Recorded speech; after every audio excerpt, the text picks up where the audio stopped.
When I got to the scene, I came across a roadblock before I could even get to the campus. The whole road was closed about a mile back at the bottom of the hill, so a cop was directing traffic.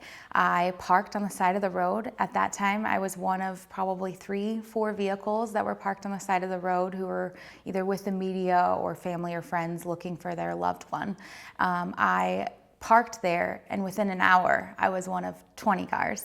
And within 2 hours, I was one of probably close to 100 cars, including live vans and satellite trucks and people from all over trying to get to the scene. There's usually a police line when I arrive at a crime scene to report on it. There's usually a police line, but it's usually pretty close, and you have a visual contact with what's going on. You can usually see at least the law enforcement side of it. You can usually see where the trucks or the cars are parked and where the officers are entering, things like that.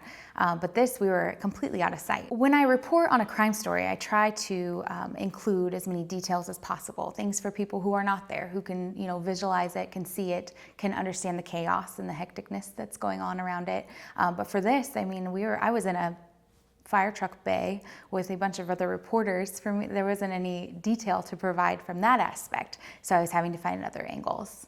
There was a mother and daughter who arrived there. The daughter was at school when this happened. The mom had picked her up at the fairgrounds, and then she came up to the fire department I'm not sure why they came back up, but they did.